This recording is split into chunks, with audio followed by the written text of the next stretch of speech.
Day 4. The back half begins. 16 slots on this ladder now carry names.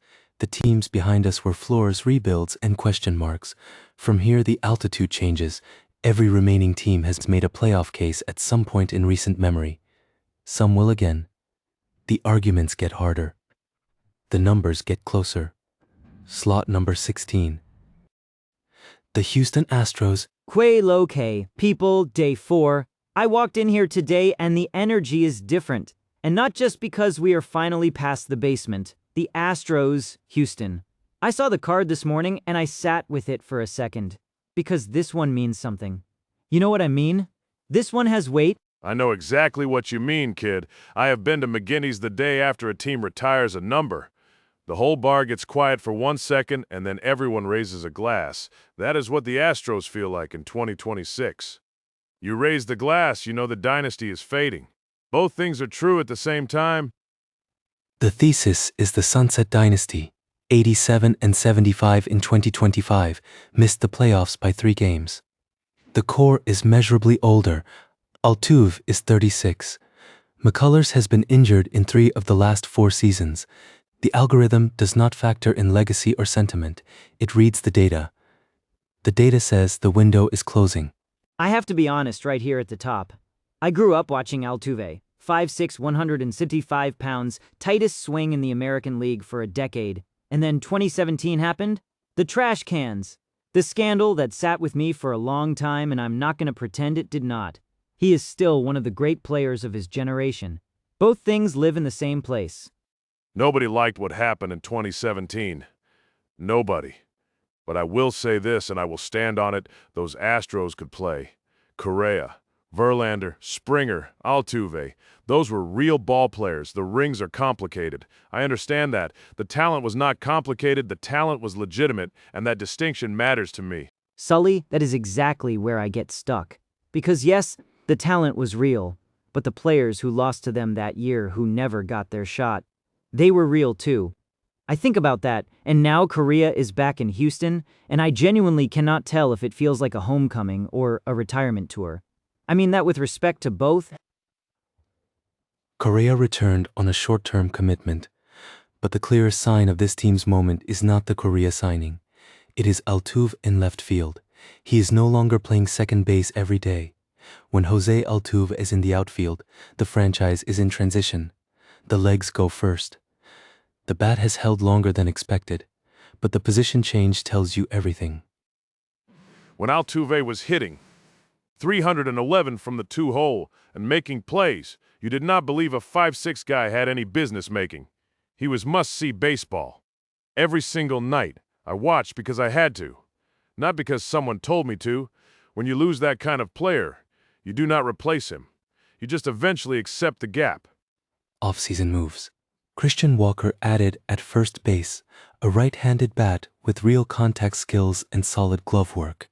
Carlos Correa returned on a short deal. Isaac Paredes locked in at third base. Josh Hader back as the closer. These are continuity moves. This front office is not rebuilding. They are trying to extract one more competitive season from a core that is running low on runway. Christian Walker is a good major league first baseman, and I have genuine respect for him. He is not the piece that pushes this lineup from good to dangerous. The piece that does that is Yordan Alvarez, and everyone at this desk already knows it. Walker helps. Yordan decides. Yordan is the whole conversation. When Yordan Alvarez is right, I do not care who is pitching. I do not care what the rotation looks like. I watched him hit a ball in 2022 that I still think about. There are maybe 4 hitters in this sport where the at-bat itself is must-see. Yordan is on that list. Period. Alvarez projects as a top 10 hitter in the American League by weighted runs created plus. The lineup around him has declined. Yainer Diaz behind the plate, Cam Smith and Jake Myers in the outfield. These are adequate pieces. On other rosters, they are fine contributors. Built around a superstar of Yordan's caliber, the supporting cast is showing its age at the same time the core is. The Correa situation puzzles me a little. I'm not saying it is wrong, but what is the plan exactly? Is Correa mentoring Pena? Is he competing for starts at short because Jeremy Pena is the shortstop on this team? That young man earned that job in October 2022. You cannot confuse the depth chart now because the veteran is back. Correa is veteran depth. His bat plays at the major league level when healthy. His defensive range is diminished from the peak years. Houston brought him back for continuity and clubhouse value, not for everyday production.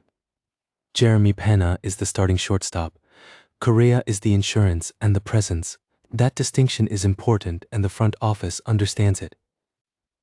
The projected lineup: Altuve in left, Pena at short, Yordan Alvarez at designated hitter, Yainer Diaz behind the plate, Christian Walker at first, Isaac Paredes at third, Cam Smith in right, Jake Meyers in center.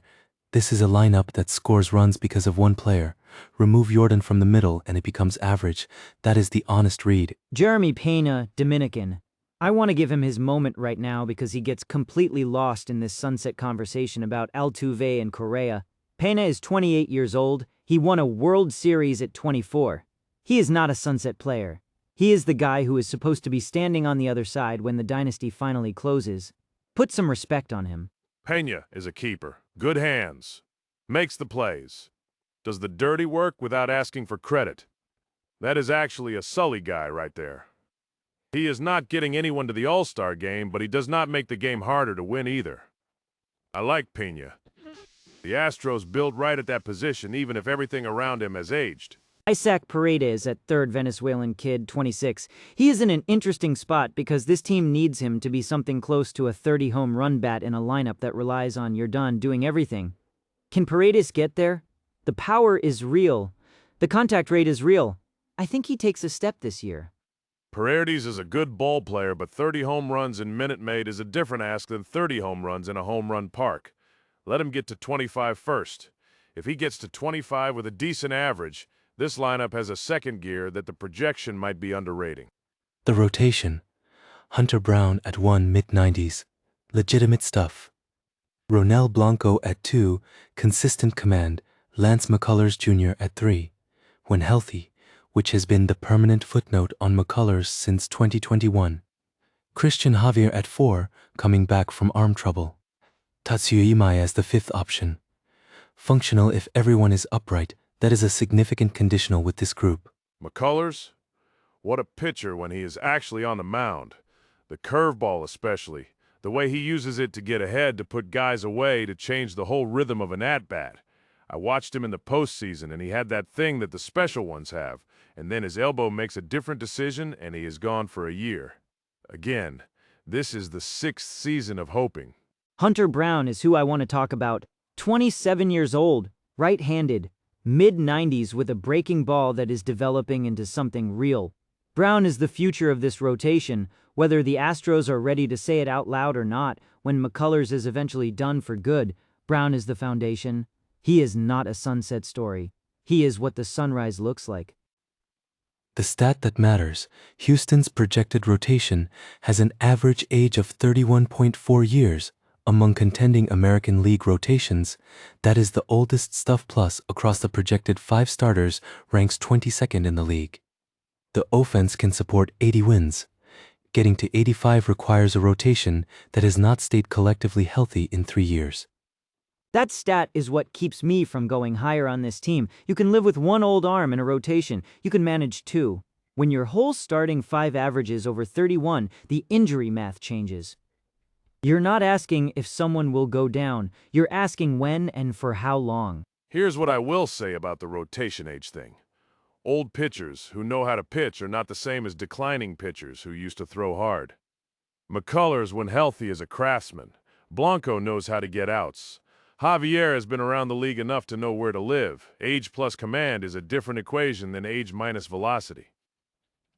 Farm system: Brace Matthews at shortstop, speed profile, emergency depth behind Pena, Miguel Ulola on the mound, international arm with a live fastball and projection remaining. The system is thin at the top. For a franchise that traded prospects aggressively through 4 championship runs, this pipeline reflects those decisions honestly. You cannot have both. The Astros chose winning. The bill is arriving. And they should have chosen winning. Every time they had to choose, you trade the prospects. You get Verlander, You win the World Series. You make that trade every single time. The thin pipeline is not a mistake. It is the receipt for the ring. I have zero problem with that philosophy. Zero.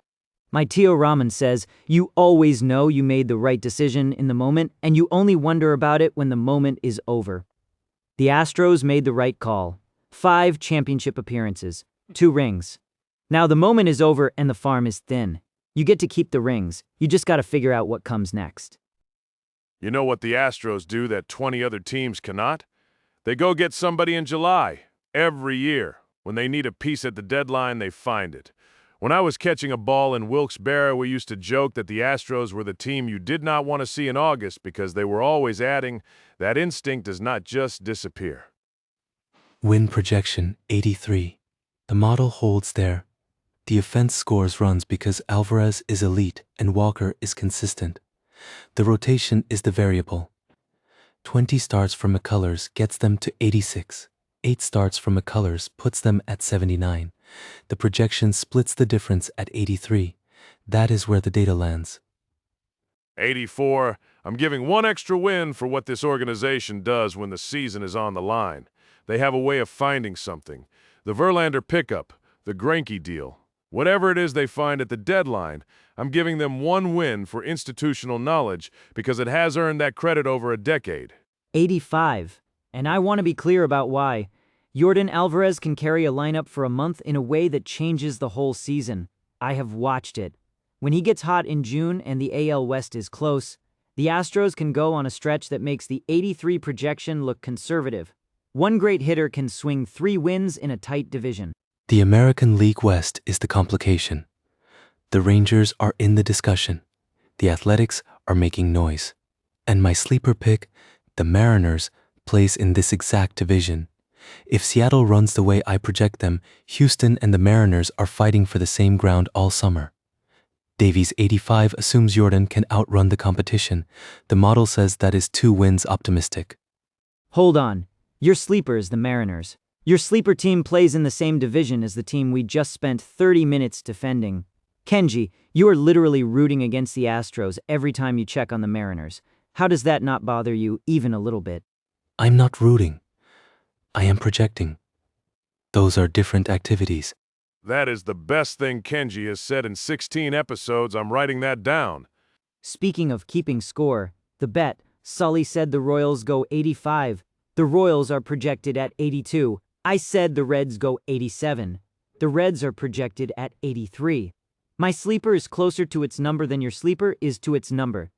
That is just math. I'm just saying. The season is not decided in March, kid. That is the whole point of playing the games. Jimmy at McGinney's has been asking me about this bet every Thursday for 3 weeks. I told him to be patient. I am patient. I am very patient. While we are on the subject of patience, Sully, the third base situation, we have been in this series for 16 episodes.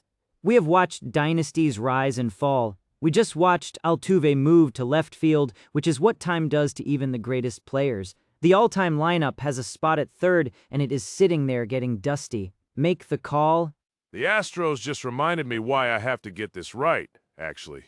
Because legacy is not something you rush. Altuve is going to be in the Hall of Fame someday, and the complicated story comes with him. My all-time third baseman does not have a complicated story. He is the cleanest choice I can think of. I'm not ready to say who, but I know. You know who it is, and you're making me wait on purpose. That is a form of cruelty, Sully. Entry 14 is awake, and it is watching everything you do. Let it watch. I'm unbothered. Before we move to episode 17, the question from episode 15, the mystery team, I want to say, I am more settled than I was at the halfway point. The algorithm is not cracking. I found some composure after the Reds episode, but the question has not resolved. There is still one team in this series where the number is correct and the story is not complete. That remains true. I think about it every morning when I wake up, Kenji. I wake up before my alarm and I just lie there going through the teams. Is it the Rangers? Is it the Red Sox? Is it someone we haven't even gotten to yet? You cannot just say something like that and expect a person to sleep normally. Good. That means you understand why it matters. Some numbers are technically right and still incomplete. I've been sitting with that for several days now. The discomfort is productive. I will know when I know. Day 4 continues. The Houston Astros, the Sunset Dynasty. 87 wins last year. Missed the playoffs, Altuve in left field. McCullers on the shelf again. Yordan Alvarez still the most dangerous bat in the American League. This is what the end of an era actually looks like from the inside. You do not get a warning. You just look up one morning and the light has changed. The Astros gave us a decade of real baseball, championship baseball. Whatever you think about 2017, Yordan is clean, Pena is clean, Hunter Brown is clean. This team still has good people in it. 85 wins. The Sunset Dynasty plays one more hand before the lights go down. 16 down. 14 to go. The back half of the ladder is open. Tomorrow, day 5. We go deeper into the contender tier. The arguments are going to get harder from here.